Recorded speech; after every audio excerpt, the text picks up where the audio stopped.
Olá, filhotes, vamos a mais uma edição do nosso Comentando Notícias. Vamos agora pegar aqui o site O Pragmatismo Político.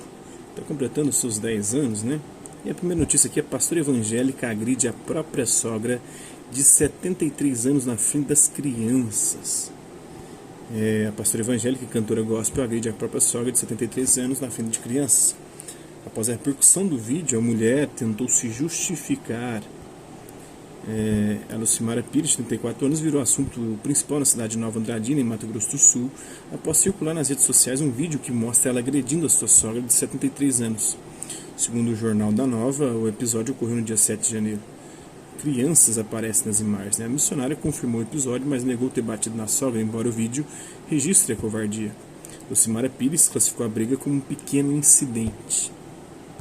Ainda em sua justificativa, a evangélica afirma que foi xingada e agredida pela idosa, a qual teria lesionado a sua boca. No momento que estava se defendendo, alega Lucimara, o marido, que é filho da idosa, começou a filmar para mostrar aos irmãos e familiares que estava sofrendo com as atitudes da mãe. Cara, idosos de fato não são fáceis, né, de lidar. Eu estou com a minha avó hoje, que está sendo considerado um peso para as filhas, tá uma briga danada, é muito mais por conta da herança do que por conta da própria mãe. Então a briga aí, quem o povo quer ficar com ela porque quer o salário que ela recebe da aposentadoria dela, do meu avô. Não sei se ela está recebendo ainda por causa da reforma da Previdência dos dois aí, mas meu avô já é falecido. E a herança também vai ser uma brigaiada danada. O trem tá feio. Essa semana mesmo teve arranca-rabo aí. É difícil. E ela tá arredia pra caramba, né? E ela tá percebendo também essa disputa, né? Ela tá bem debilitada, mas a mãe do meu esposo é muito transtornada, aparentando um descontrole anormal, me agrediu sem motivos, com muitos insultos. Fui obrigado a respondê-la sem qualquer violência. Não houve nenhuma agressão física, disse. Ninguém da família quer ficar com ela, idosa, então resolvemos ficar até que uma filha que mora em Nova Casa Verde alugasse uma casa aqui em Nova Andradina para morar com ela. Mas desde que estava em nossa residência foi uma tribulação, uma perturbação. Cheguei a ligar no Corpo de Bombeiros e na Polícia Militar no dia 7, mas me disseram que não podiam fazer nada, conclui. Nas palavras da missionária, ela vai prestar depoimento na delegacia, levar a verdade e provar que tem apoio dos familiares, dizendo que não agrediu e sim apenas se defendeu das agressões que há um mês vem sofrendo da idosa. Hoje vai ver a condição que ela está vivendo com um filho que é solteiro em um sítio no assentamento na Casa Verde. Disse. Nas redes sociais, as justificativas da pastora não convenceram. Aí tem os linchamentos virtuais, né, cara? É foda. As justificativas da pastora, depois de agredir a sogra, é só ir para a igreja e posar de boa moça, cidadã de bem. E hipocrisia que segue, né? Observou uma internauta. A hipocrisia está incrustada em nossa sociedade desenvolvida, comentou o outro, né? A Polícia Civil, por meio da Delegacia de Atendimento à Mulher, na DAM, de Nova Andradina, investiga se houve maus tratos ou vias de fato mediante a violência doméstica. Teve o caso agora recente do cantor Vitor, né? Tem um vídeo aqui. Vou fazer um react do vídeo, ver como é que foi, se houve agressão mesmo.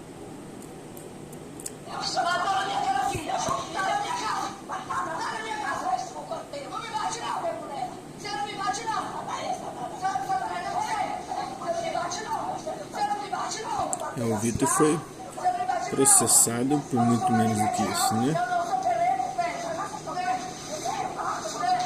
E como é que as feministas também vão lidar? Porque são duas mulheres aqui, né?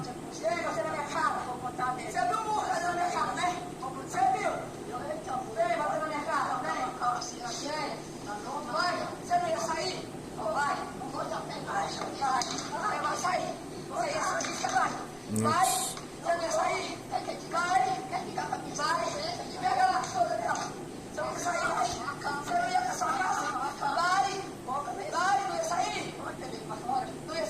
Gente do céu, que coisa horrorosa.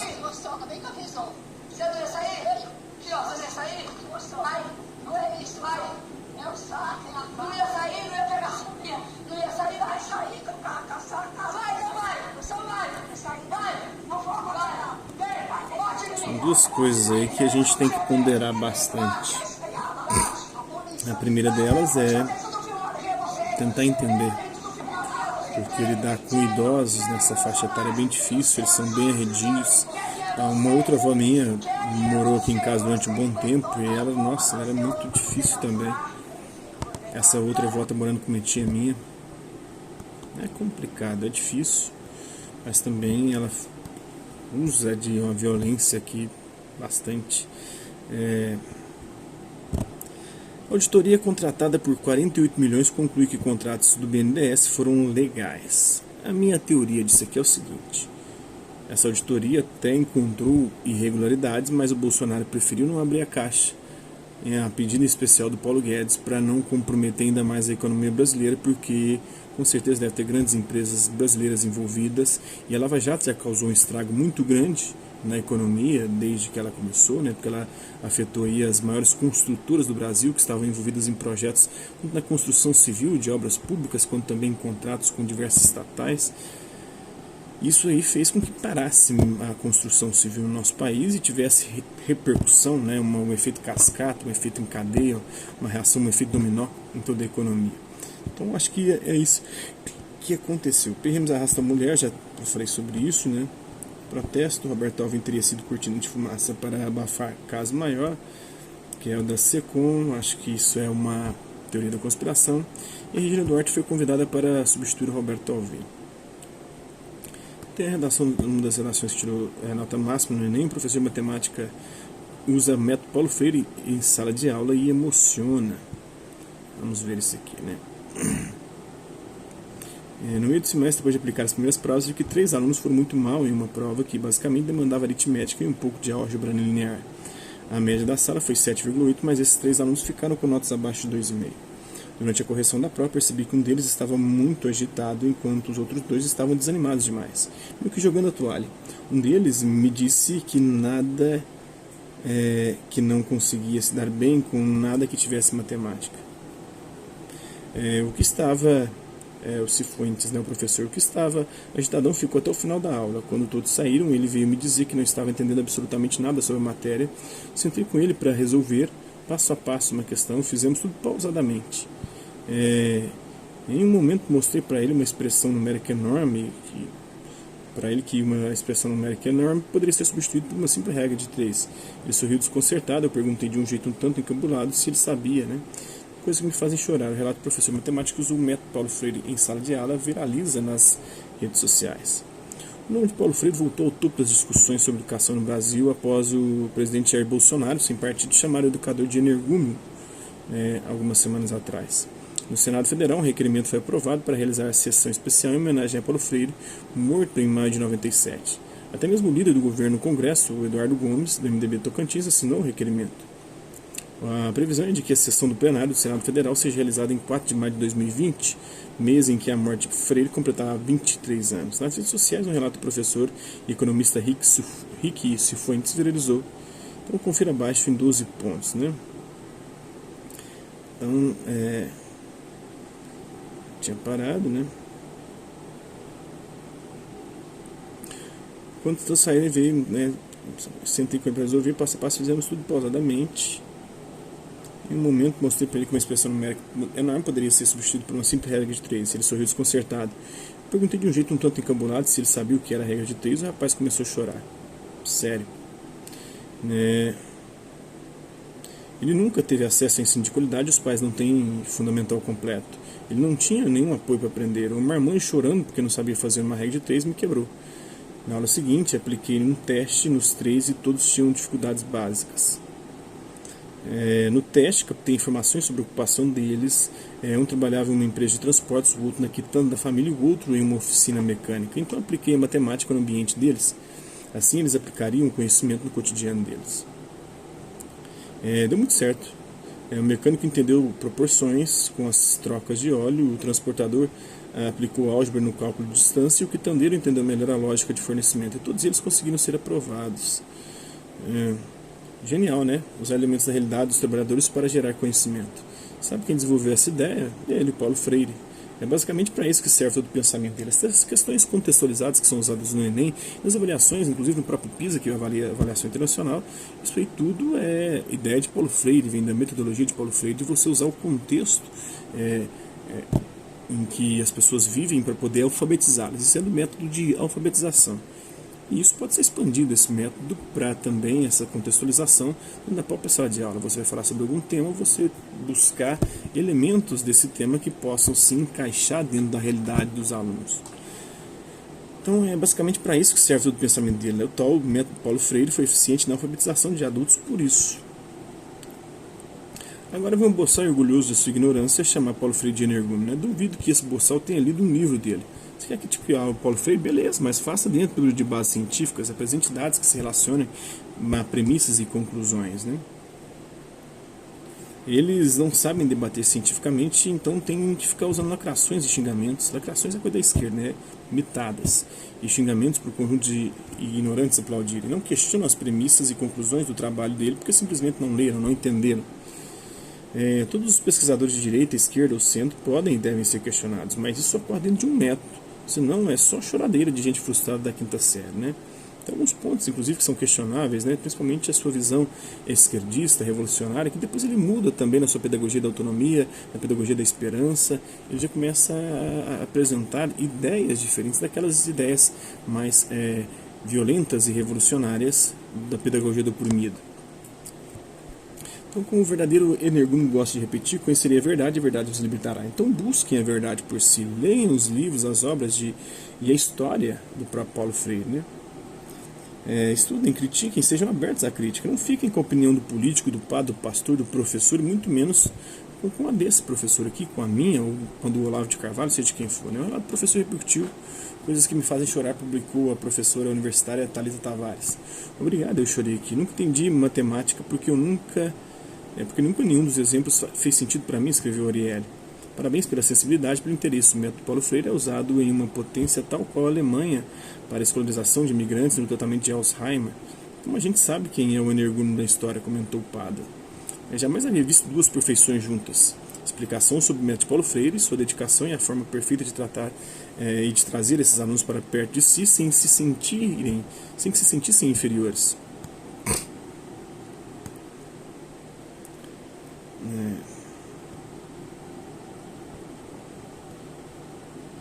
que se sentissem inferiores, né?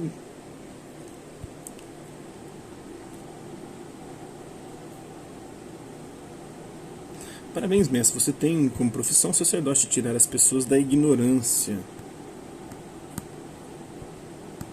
Que merda, velho. Afirmou Dantes, né? Paulo Freire, para o professor titular da Faculdade de Educação da Universidade de São Paulo, o Marcir Gadotti, da USP, é preciso rigor para falar de Paulo Freire. Ele relembra as incontáveis publicações e referências ao educador e completa. Ele tem um lugar no mundo garantido pelo reconhecimento do seu trabalho, com contribuições na educação, nas artes, nas ciências e até na engenharia. Por isso, avaliá-lo somente como educador não basta, opina o professor emérito da Universidade Federal de Minas Gerais, do FMG, o Miguel Arroio. A radicalidade dele tem que ser entendida dentro da nossa história, no contexto da ditadura militar. É ali que ele estava questionando, ele queria uma revolução contra aquele governo, que era um governo extremamente autoritário, uma educação extremamente autoritária. Então tem todo um contexto, a pedagogia do oprimido, tanto que as outras obras dele, Pedagogia da Autonomia, da Esperança e outras, vão ir numa outra linha bem mais light, bem mais leve e mantendo esse método, né, de contextualização, que é o método geralmente usado. Daí a necessidade de se indicar lugar de Paulo Freire, né? Sobretudo por parte dos educadores populares que assumem, para além de suas ideias, as concepções de mundo que estão por trás delas, reflete o Gadotti. Né? O rechaço a Paulo Freire não é uma novidade tão pouco recente. Tem início já nos fins dos anos 50, começo da década de 60, momento em que o educador idealiza a educação popular e realiza as primeiras iniciativas de conscientização política do povo em nome da emancipação social, cultural e política das classes sociais excluídas e oprimidas. Sua metodologia dialógica foi considerada perigosamente subversiva pelo regime militar e tem inspiração em Marx, mas também em Hegel, em Platão, no próprio Sócrates, o método dialógico, né, ou a dialética socrática, que rendeu a Paulo Freire o exílio. E ele escreve a Pedagogia do Oprimido na época do exílio. O educador, entretanto, não deixou de produzir e, nesse meio período, escreveu algumas de suas principais obras, entre elas a Pedagogia do Oprimido, o único livro brasileiro a aparecer na lista dos 5 títulos mais pedidos pelas universidades de língua inglesa.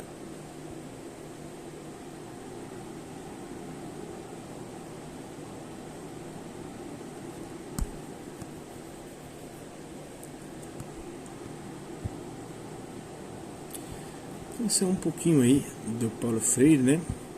Vamos continuar aqui. Bolsonaro demitiu Alvim pela repercussão e não pelo nazismo. Pela repercussão negativa, isso foi fato. Roberto Alvim tenta justificar o discurso nazista, mas não convence e é demitido, né? Ele tentou justificar o discurso nazista, né? O secretário de Bolsonaro copia o discurso nazista e causa revolta. O governo Bolsonaro é conflito de interesses. Bate-boca entre Jair Bolsonaro e internauta viralizou nas redes sociais. A única coisa positiva que o Bolsonaro fez foi tirar o PT do poder. O Porchat já falou sobre isso, concordo. Michele Bolsonaro recebe alta após cirurgia nos seios e na barriga. Vai ter colocado silicone e feito lipo, né? Edição de 15 de janeiro do Jornal Nacional, da aula de bolsonarismo, pelo menos de Paulo Guedismo, né? As lições que ficam da entrevista de Glenn Greenwald no Roda Viva. Que é a notícia velha: mulher agredida em restaurante de luxo, passa por cirurgias, pai é preso por estuprar bebê, já falei sobre isso. Cantor flagrado agredindo a esposa grávida, debocha do caso e ri, já falei também sobre o Vitor, né? Democracia já falei, Porta dos Fundos, censura, já falei. Cidadão de bem, já falei sobre essas notícias aqui. Então é isso aí, espero que vocês tenham gostado do vídeo. Quem curtiu, dá um like, quem não curtiu, dá um dislike. Hasta lá vista, até a próxima.